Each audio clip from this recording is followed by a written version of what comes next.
Guys, dito tayo sa museum, yung pinaka old na train dito sa Hong Kong.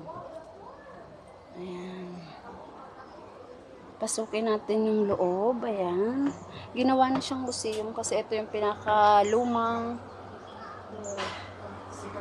Ayan pala. Ayan.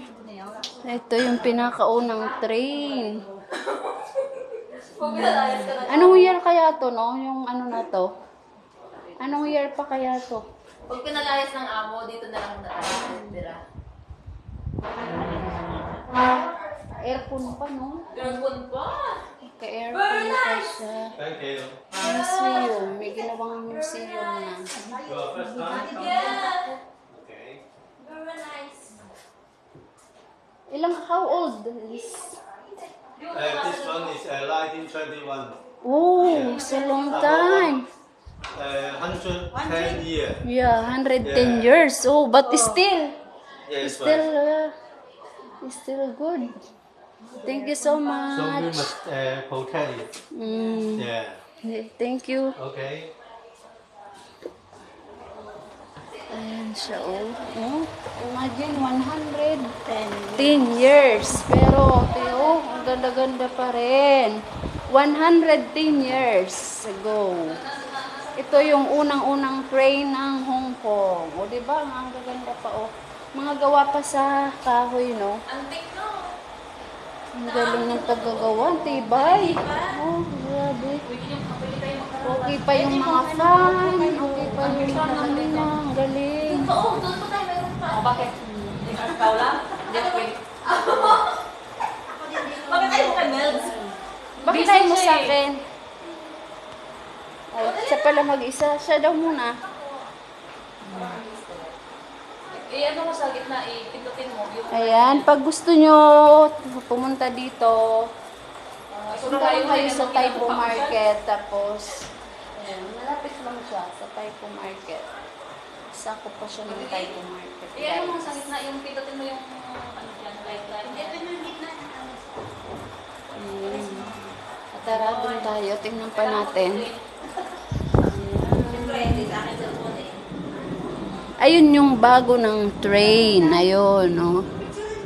Ito sa gilid. Wow. Alam mo sa tagal ko dito, kailangan makapunta. Pwede tayong kaibigan. Hindi, lagi ako dyan, pero tinitinag ko lang yung ano dito. Kasi nakamulit naman ng dito sa lagi ka. Ayan. Eto na. Ayan. Ayan siya. Ayan. Wow. Sayang si Dan, di nalabas. Dali ko na lang sa dito sa susunod. Ayan, yung pinakaunang-unang train dito sa Hong Kong. Diba? Pero sobrang tibay pa rin kahit 110 years na. Sobrang okay na okay pa rin siya, oh. Ang galing nila, ginawa nilang museum. Yung old train. Kung sa iba to, pinabayaan ng bando na, pero tingnan mo sila, ginawa nilang museum. Naging, pasyalan ng mga, naging pasyalan. Ayun, ang galing. O, diba? O. Wow! Ang galing. Okay, okay pa talaga lahat. Dito, ano na ba? Ay, hindi. Ayan. Oh, may nag-ano pa dito, oh. Ginawa, ay, puta! Ginawa na nilang ano dito, oh. Dito ka. Ayan, ayan guys. Ayan, punta lang kayo dito kung gusto nyo makapunta dito sa museum ng Old Railway.